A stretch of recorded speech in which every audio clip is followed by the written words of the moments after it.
আল্লাহ বলেন কোনো বিষয় সম্পর্কে কখনো বলো না যে আমি ওটা আগামীকাল অবশ্যই করব। এটা কখনো বলো না। তিনি আসলে বলেননি বলো না, লা তাকুল, তিনি বলেছেন লা তাকুলান্না, বলার সাহসও করো না, কখনো না যে কোনো কিছু সম্পর্কে যে আমি অবশ্যই আগামীকাল এটা করব। আপনি যদি আয়াতের এখানে থেমে যান তাহলে দৃশ্যত সমস্যা দেখা দেয়। কারণ আপনার বস বলেন আপনাকে অবশ্যই এই অ্যাসাইনমেন্ট আগামীকাল জমা দিতে হবে, আপনি তখন বলেন অবশ্যই আমি আগামীকাল জমা দিব, শিওর শিওর ইনশাআল্লাহ। কখনো কখনো আপনি ইনশাআল্লাহ বলেন, কখনো বলেন না। কিন্তু মানুষ নিশ্চয়তামূলক ওয়াদা করে সব সময়। হ্যাঁ হ্যাঁ আমি নিশ্চিত যাব। তুমি কি দাওয়াতে আসছো? হ্যাঁ হ্যাঁ আমি নিশ্চিত যাব। কিরে জুমায় যাবি তো? হ্যাঁ হ্যাঁ অবশ্যই। আমরা এইসব নিশ্চয়তামূলক কথা বলি সব সময়। পরের আয়াতে গিয়ে আল্লাহ এই বিষয়টা সম্পূর্ণ করলেন। তিনি বলেন ইল্লা আইয়াশা আল্লাহ, আল্লাহ ইচ্ছা করলে বলা ব্যতিরেকে। একমাত্র ব্যতিক্রম হলো আমার এটা করার ইচ্ছা শতভাগ যদি আল্লাহ ইচ্ছা করেন। এই জন্য মুসলিম সংস্কৃতিতে আমরা যখন ভবিষ্যৎ নিয়ে কথা বলি আমরা ইনশা আল্লাহ শব্দ ব্যবহার করি। আল্লাহ যদি চান আগামীকাল 3টায় তোমার সাথে দেখা হবে ইনশাআল্লাহ। আল্লাহ যদি সিদ্ধান্ত নেন তোমার সাথে আমার দেখা হবে না, সেটা আমার নিয়ন্ত্রণের বাইরে। আমার ইচ্ছা আছে, কিন্তু আল্লাহর পরিকল্পনা আমার পরিকল্পনা থেকে ভিন্ন হতে পারে। আমার পরিকল্পনা থেকে আমি প্রতিজ্ঞা করছি, কিন্তু যদি ঝড় শুরু হয়, ভূমিকম্প হয় অথবা গাড়ি নষ্ট হয়ে যায়, আমি জানি না। আল্লাহ যে কোনো কিছুর সিদ্ধান্ত নিতে পারেন, ভবিষ্যৎ আমার হাতে নয়। তাই আমাকে এই ইন্স্যুরেন্সের দাবিটা পরিষ্কার করে নিতে হবে এবং বলে রাখতে হবে যে এটা আল্লাহর হাতে। মুসলমানরা জানে ভবিষ্যৎ তাদের হাতে নয়। এখানে আমাদেরকে ভারসাম্যের শক্তিশালী একটা দিক সম্পর্কে বুঝতে হবে।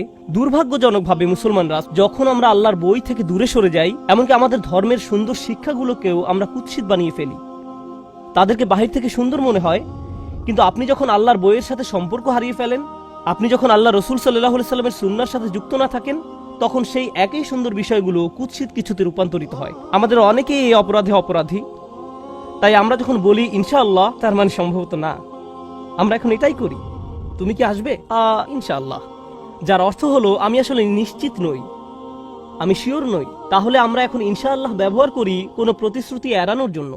এই আয়াতগুলো প্রতিশ্রুতি এড়ানোর জন্য নয়। বস্তুত ইন্নী ফাইলুন যালিকা গাদান খুবই শক্তিশালী শব্দ সমষ্টি। আমি নিশ্চিত, আমি অবশ্যই আগামীকাল এটা করতে যাচ্ছি। গ্যারান্টি সহকারে কোনো অঙ্গীকার করা, প্রতিশ্রুতি দেয়া এবং অবশ্যই করব বলে প্রতিজ্ঞা করা মূলত কোনো সমস্যা নয়। বস্তুত আপনার তো এমনটাই করা উচিত। আপনার তো আসলেই শক্ত প্রতিশ্রুতি দেওয়া উচিত। যদি করতে না পারেন তাহলে বলে দিন যে করতে পারবেন না, বলে দিন আমি যেতে পারবো না। কিন্তু যদি কথা দেন তাহলে তাতে অটল থাকুন, দৃঢ় প্রতিজ্ঞ থাকুন। তারপর এর সাথে যোগ করে বলুন এটা একমাত্র ঘটবে না যদি আল্লাহ এমন কিছুর সিদ্ধান্ত নেন যা আমার নিয়ন্ত্রণের বাহিরে। এটাই ইল্লা আইয়াশা আল্লাহ। ইল্লা আইয়াশা আল্লাহ মানে এটা না যে আমি যদি দেরিতে উঠি তাহলে আসতে পারবো না, বা যদি আমার মুড ভালো না থাকে তখন সেটা হবে এই শক্তিশালী কথার অপব্যবহার। স্বীকার করছেন যে সবকিছু আপনার নিয়ন্ত্রণে নেই। আল্লাহ আপনাকে অঙ্গীকার করার সামর্থ্য যেমন দিয়েছেন, সেই সাথে সেই অঙ্গীকার বাস্তবায়ন করারও সামর্থ্য দিয়েছেন। আপনার যদিও কিছু সামর্থ্য আছে, কিন্তু আল্লাহ হলেন ওয়াহু আলা কুল্লি শাইইন কাদির। তিনি আপনাকে পথের মাঝখানে থামিয়ে দিতে পারেন, আপনার সকল নিয়ত, আপনার সকল ইচ্ছা থাকা সত্ত্বেও। এটা হলো ইল্লা আইয়াশা আল্লাহ। কিন্তু এরপর আল্লাহ যোগ করছেন ওয়াজকুর রাব্বাকা ইযা নাসিত, তোমার রবের উল্লেখ করো, তোমার রবের উল্লেখ করো যখন ভুলে যাও। এখানে আল্লাহ বলেননি ইন নাসিত, যদি তুমি ভুলে যাও। তিনি বলেছেন যখন তুমি ভুলে যাও। এর মাঝে বিশাল পার্থক্য আছে। যদি কিছু ঘটে মানে এটা ঘটতে পারে, আবার নাও ঘটতে পারে। আর যখন ইযা নাসিত বলা হয়, আল্লাহ গ্যারান্টি দিচ্ছেন। আল্লাহ গ্যারান্টি দিতে পারেন, আমি পারি না। আল্লাহ গ্যারান্টি দিচ্ছেন আপনি এবং আমি ভুলে যাব। আমরা ভুলে যাবই যখন আমরা ভবিষ্যতের ব্যাপারে কোনো প্রতিশ্রুতি দিব, কিন্তু ইনশাআল্লাহ বলতে ভুলে যাব। আমরা মনে মনে পরিকল্পনা করব, কখনো কখনো আপনি হয়তো মুখে বলেন না। প্রসঙ্গত আরবিতে কওল বা বলা দ্বারা শুধু জিহ্বা দিয়ে বলাকে বোঝানো হয় না, এমনকি মনে মনে কিছু বলাও কওল দ্বারা বোঝানো যায়। যেমন আমরা বাংলায় বলি আমি মনে মনে বলেছি। এই চিন্তাটাও অনেক সময় আপনি এভাবে চিন্তা করেন আমি অবশ্যই এটা বা ওটা করব। এমনকি সেই চিন্তার সাথেও ইনশাআল্লাহ যুক্ত থাকা উচিত। কি সেই মনে মনে বলা কথার সাথেও মাঝে মাঝে ইনশাআল্লাহ যুক্ত থাকে না, শুধু আমার মাথায় পরিকল্পনা থাকে এই সপ্তাহে এই কাজটা করব, পরের সপ্তাহে ওটা করব। আচ্ছা মনে থাকবে, মনে থাকবে, কিন্তু ইনশাআল্লাহর কথা আপনার মনে ছিল না, আর মনে থাকা উচিত ছিল। অনেক সময় আপনি হয়তো কারোর সাথে ফোনে কথা বলছেন আর ভবিষ্যতের কোনো ব্যাপারে ওয়াদা দিলেন, তোমার সাথে রাতের খাবারে যোগ দিব, সালামু আলাইকুম। এরপর মনে হলো আমি তো ইনশাআল্লাহ বলিনি। তার মানে এটা নয় যে আপনি আবার তাকে কল করে বলবেন ইনশাআল্লাহ বলতে ভুলে গিয়েছিলাম, তাই এখন আবার বলছি ইনশাআল্লাহ। তাকে ইনশাআল্লাহ শুনতে হবে না। আল্লাহ আজ্জা ওয়া জাল্লা শুনতে চান যে আপনি এটা বলেছেন। আপনাকে শুধু আপনার রবের দিকে ফিরে বলতে হবে, আযকুর রাব্বাকা ইযা নাসিত, আর তোমার রবের কথা স্মরণ করো যখন ভুলে যাও। ইল্লা আইয়াশা আল্লাহ আযকুরহু ইযা নাসিত, তার কথা মনে করো যখন ভুলে যাও। আল্লাহ এটা বলেননি, তিনি বলেছেন তোমার রবের কথা স্মরণ করো। একবার যখন আয়াতে আল্লাহর নাম ব্যবহার করা হয়েছে, ইল্লা আইয়াশা আল্লাহ, আল্লাহর নাম যখন একবার উল্লেখ করা হয়েছে, একবার কারো নাম উল্লেখ করা হলে পরের বার উল্লেখ করার সময় আমরা প্রোনাউন ব্যবহার করি। উদাহরণস্বরূপ বিষয়টা সহজে বোঝার জন্য বলছি, বলো যদি আল্লাহ ইচ্ছা করেন, আর ভুলে গেলে তার নাম স্মরণ করো।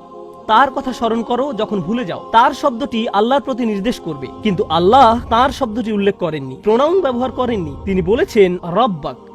এখানে আসলে এই বিষয়টার প্রতি আবারও জোর দেওয়া হচ্ছে যে আপনি যেন আবারও নিজেকে পরিচয় করিয়ে দিচ্ছেন আল্লাহ আপনার প্রভু, আল্লাহ আপনার ভবিষ্যতের নিয়ন্ত্রক, তিনি আপনার রব, তিনি আপনার চূড়ান্ত মালিক। আর এই কথা কখনোই ভুলে যেতে পারবেন না। এটা আপনার উপর আল্লাহর কর্তৃত্বের অংশ যে আপনার ভবিষ্যৎ তার হাতে। তাই আল্লাহ সাধারণ নিয়মের বাহিরে গিয়ে বলেন রব্বাক ইযা নাসিত।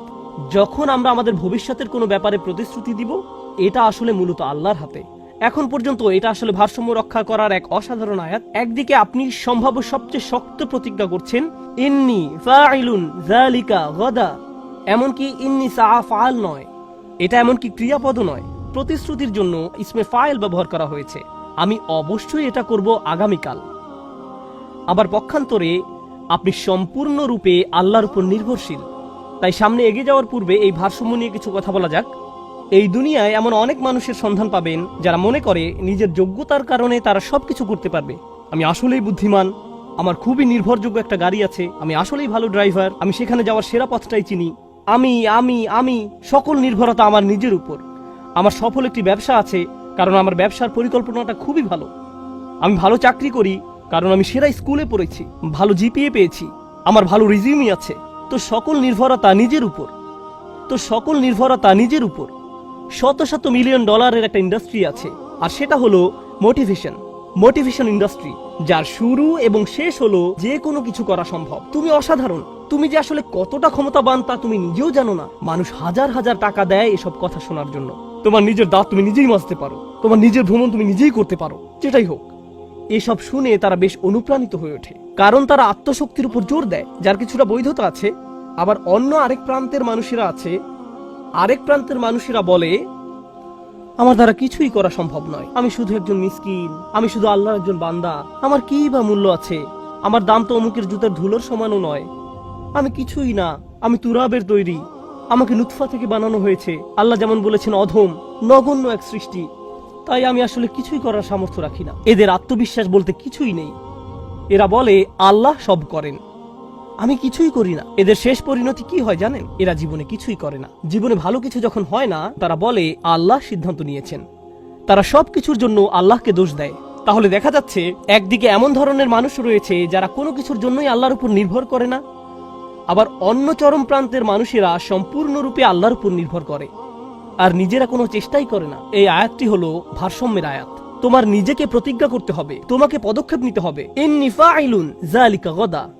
আবার একই সঙ্গে আপনাকে বুঝতে হবে যে আপনার প্রতিজ্ঞা, আপনার কাজ এবং আপনার সামর্থ্য সবই আপনার মালিকের হাতে। তিনি আপনাকে এটা তখনই দান করবেন যখন আপনি এটা চেষ্টা করবেন, প্রচেষ্টার শতভাগ ঢেলে দিবেন। কখনো কখনো আপনার পরিকল্পনা এবং আল্লাহর পরিকল্পনা একই রকম হয়।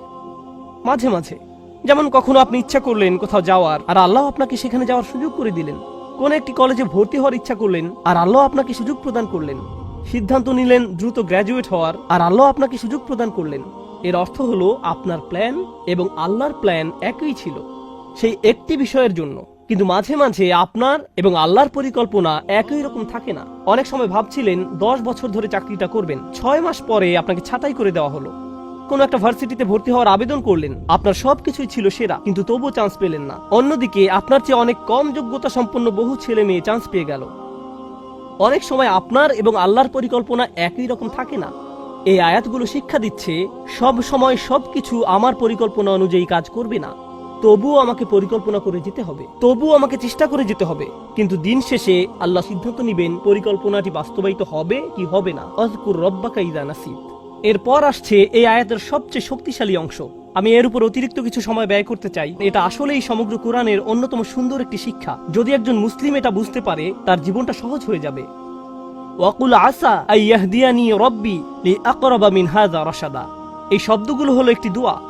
দোয়ার চেয়েও এটা আশায় পরিপূর্ণ একটি বিবৃতি। চলুন এই দৃষ্টিকোণ থেকে এর সাথে পরিচিত হই। আপনি ভবিষ্যৎ নিয়ে চিন্তা করছেন, শুধু আসা শব্দটি ব্যবহৃত হওয়ার দরুন।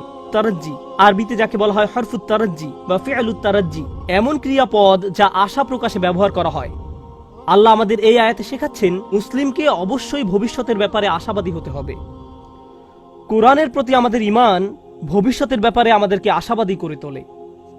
আমি পরোয়া করি না খবরে কি আসে, আমি পরোয়া করি না গতকাল কি ঘটেছে, এর আগের দিন বা এর আগের দিন কি ঘটেছে। আমি মুসলমানদের এমন গ্রুপের অন্তর্ভুক্ত হব না যারা বসে বসে বলে উম্মার পরিস্থিতি দিন দিন শুধু খারাপ থেকে আরো খারাপ হচ্ছে, ও আল্লাহ, আর সামনের পরিস্থিতি শুধু আরো খারাপ হবে, সামনে আরেকটা ট্র্যাজেডি আসছে, আমি গ্যারান্টি দিচ্ছি, দেখো কি ঘটে। তুমি মনে করেছো 9/11 খারাপ ছিল? কিছুই না, ওটা আসলে কিছুই না। ও মাই গড, দেখো এখন উম্মার কি অবস্থা হয় এবং দেখো তারপর কি হয়। এই মনোভাব সরাসরি কোরআনের আয়াতটির বিরোধী, শুধু আশা শব্দটির কারণে। আপনার তো এই আশায় বুক বাঁধার কথা যে আল্লাহ পরিস্থিতি উন্নত করে দিবেন আপনার নিজের জন্য, চারপাশের মানুষের জন্য, মানবতার জন্য। আপনার তো এই দৃষ্টিভঙ্গি থাকার কথা। তারপর তিনি বলেন, আর নিজের ভবিষ্যতের ব্যাপারে কি বলবেন? আসা আইয়াহদিয়ানি রব্বি, সম্ভবত আমার রব আমাকে পথ দেখাবেন। নিজের ভবিষ্যতের জন্য সবচেয়ে আশাবাদী কোন জিনিসটি আপনি পেতে পারেন?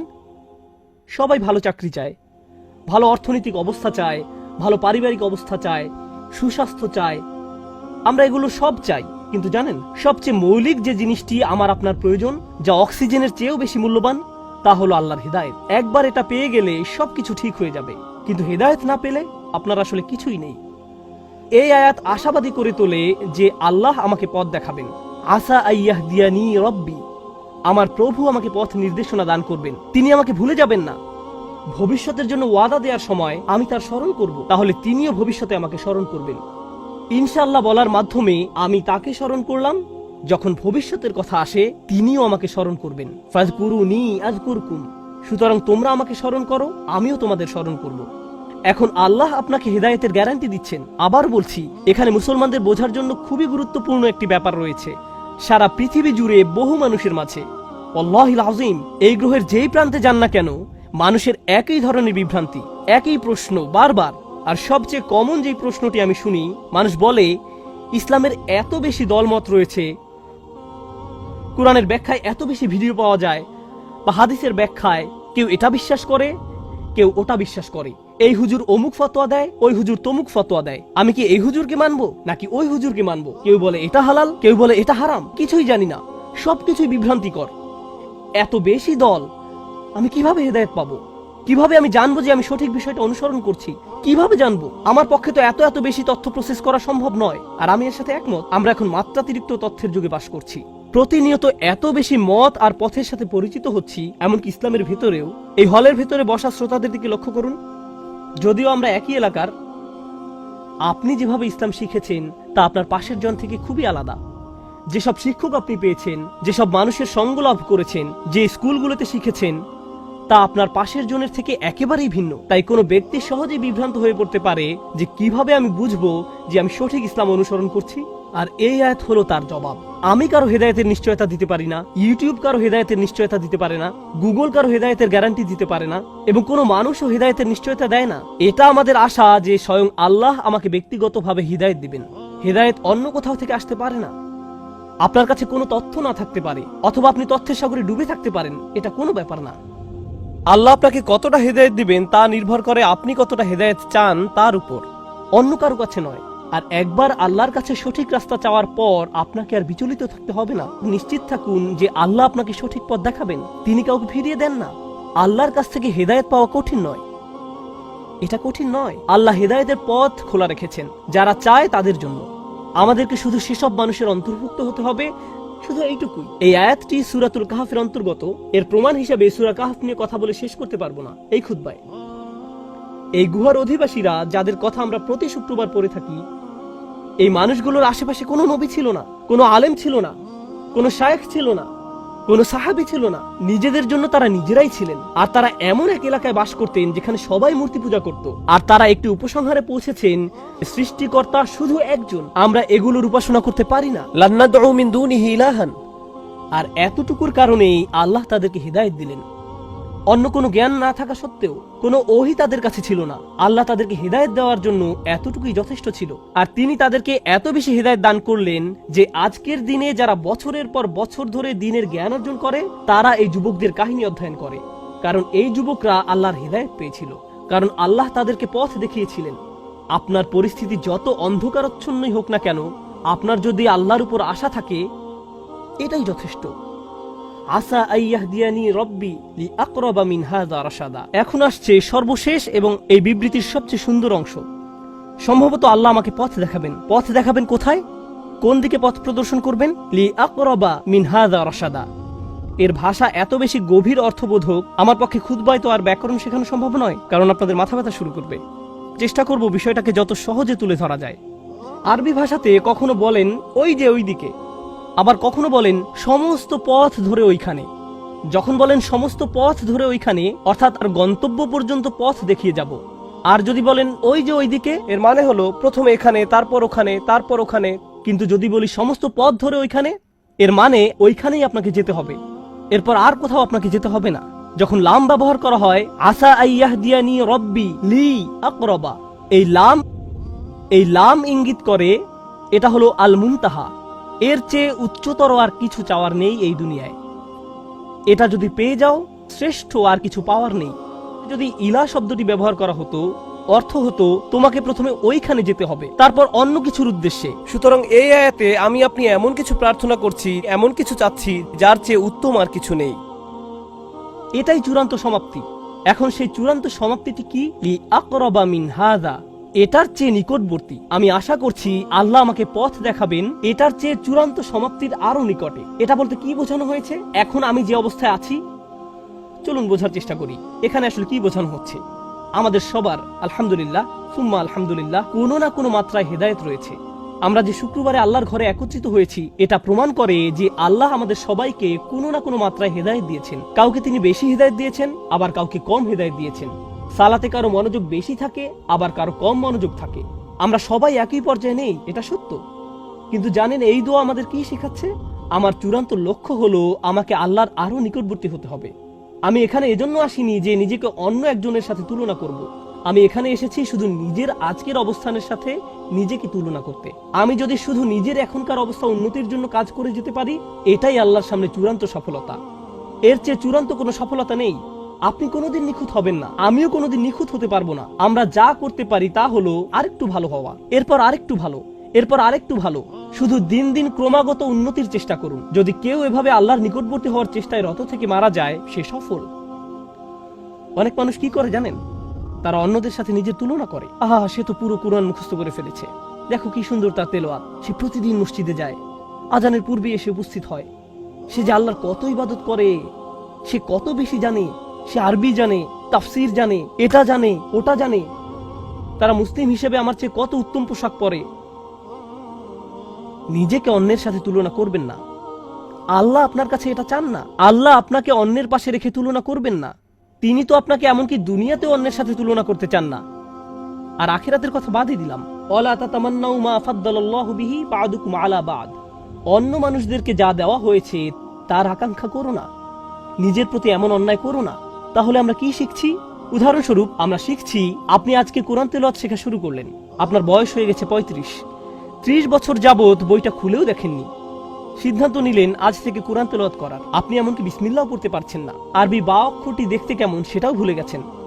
আপনার বয়সের মানুষেরা বড়দের মতো করে পড়তে পারে, এখন আপনাকে বাচ্চাদের মতো শিখতে হচ্ছে। এতে কোনো সমস্যা নেই। আপনি যখন আলিফ পড়া শিখছেন, বা পড়া শিখছেন এবং আল্লাহর দিকে কিছুটা অগ্রসর হয়েছেন, এখন এই অবস্থায় যদি আপনার মৃত্যু হয়, আপনি হয়তো একজন হাফেজে কোরআনের চেয়ে উত্তম, যে সম্পূর্ণ কোরআন মুখস্থ করেছে, কিন্তু এর প্রতি কোনো কদর নেই। কে নিজেকে আরো উত্তম মানুষ হিসেবে গড়তে চায়, জানা যাবে অন্তর থেকে, আর আল্লাহ সেটা জানেন। তাই আল্লাহর দিকে অগ্রসর হওয়ার ক্ষেত্রে এখন যে অবস্থায় আছেন তাকে ছোট করে দেখবেন না। মানুষ আপনাকে ছোট করে দেখতে পারে, কিন্তু আল্লাহ আপনার চেষ্টাকে ছোট করে দেখেন না। মনে হয় যেন আল্লাহর কাছ থেকে হিদায়াত পাওয়া অনেক কঠিন, আর আল্লাহ হিদায়াতের দরজাকে বিস্তীর্ণ রূপে খোলা রেখেছেন। তিনি শুধু আমাদেরকে বলেছেন এই দোয়া করার জন্য, ইয়া আল্লাহ আমাকে পথ দেখান, লি আকরাবা মিন হাদা রাশাদান। রশাদান মানে সত্য পথের হেদায়েত। এই আয়াতের শেষ শব্দ রশাদান ইঙ্গিত করছে আপনি যে এই দোয়াটি করছেন তা প্রমাণ করে আপনি ইতোমধ্যে কিছুটা হেদায়েত পেয়ে গেছেন। আপনার বলা উচিত নয় আমি পথভ্রষ্ট। এই আয়াত স্বীকার করে নিচ্ছে আল্লাহ যে আপনাকে দোয়া করার সামর্থ্য দিয়েছেন, এই সামর্থ্য নিজেই আল্লাহর পক্ষ থেকে আপনার জন্য একটা হেদায়েত। আল্লাহ আপনাকে আরো দিবেন, তিনি আরো দিবেন এবং তিনি আরো দিবেন। মুসলমানরা এমনই আশাবাদী এক জাতি, যখন পৃথিবীতে হেদায়েত নেমে আসে তখন এর সাথে প্রশান্তি আসে, ইতমিনান আসে, হৃদয় প্রশান্তিতে পূর্ণ হয়ে যায়। আলা বিযিক্রিল্লাহি তাতমাইন্নুল কুলুব, এই কথা বলেই আলোচনার সমাপ্তি টানতে চাই। অন্তর যখন প্রশান্ত হয়ে যায় তখন এই প্রশান্তি আশেপাশেও ছড়িয়ে পড়ে। প্রশান্তি সংক্রামক, ঈমান সংক্রামক। পরিবারের ভেতর শান্তি ছড়িয়ে পড়ে, বন্ধু বান্ধবদের মাঝে শান্তি ছড়িয়ে পড়ে, সমাজে শান্তি ছড়িয়ে পড়ে যখন হেদায়েত আসে। পৃথিবীর সমস্যা যদি হয় সংঘর্ষ ও ঘৃণা, পৃথিবীর সমস্যা যদি হয় যুদ্ধ, তখন এর সমাধান রাজনৈতিক পলিসিতে নয়, আরো যুদ্ধাস্ত্র হয়। এটা সমাধান নয়, অর্থনৈতিক নিষেধাজ্ঞাও নয়। মানবতার আজকে যা দরকার তা হলো হেদায়েত, কারণ হেদায়েত ছাড়া কোনো শান্তি নেই, পাওয়া সম্ভব না। ফাআইয়ুল ফারিকাইনি আহাক্কু বিল আমন ইন কুনতুম তা'লামুন আল্লাযীনা আমানু। কে শান্তি লাভের বেশি হকদার? যারা বিশ্বাস স্থাপন করে, যারা ঈমান এনেছে। ঠিক এটাই আমরা আল্লাহ আযজা ওয়া জাল্লার কাছে প্রার্থনা করছি। যখন আপনি এবং আমি এই দুনিয়াতে শান্তির জন্য দোয়া করি, মুসলিম দেশগুলোতে শান্তির জন্য দোয়া করি, তখন আসলে আমরা সরাসরি আল্লাহর কাছে দোয়া করছি আমাদের নিজেদের জন্য এবং আমাদের চারপাশের দুনিয়ার জন্য আরো বেশি হেদায়েত। আল্লাহ আযজা ওয়া জাল্লা আমাদের সবার হেদায়েত বাড়িয়ে দিন এবং আমাদেরকে সেসব মানুষের অন্তর্ভুক্ত করুন যারা তাদের ভবিষ্যতের ব্যাপারে আশাবাদী, সন্তানদের ভবিষ্যতের ব্যাপারে, উম্মার ভবিষ্যতের ব্যাপারে এবং সমগ্র বিশ্বের ব্যাপারে আমাদেরকেই চিন্তা করতে হবে, শুধু আমাদের উম্মার জন্য নয়, গোটা দুনিয়ার জন্য। আমরা ইব্রাহিম আলাইহিস সালামের মিল্লাত, ইব্রাহিম আলাইহিস সালাম সমগ্র মানবতার জন্য উদ্বিগ্ন থাকতেন। আমরা এমন একটি উত্তরাধিকার পেয়েছি। আল্লাহ আযজা ওয়া জাল্লা আমাদেরকে তেমন মানুষে পরিণত করুন, আমাদের ভবিষ্যৎ প্রজন্মকে এমন করে গড়ে তুলুন যারা কোরআন সুন্নাহর আলোকে জীবনযাপনের জলজান্ত উদাহরণ হবে। বারাকাল্লাহু লি ওয়া লাকুম। আসসালামু আলাইকুম ওয়া রাহমাতুল্লাহি ওয়া বারাকাতুহু।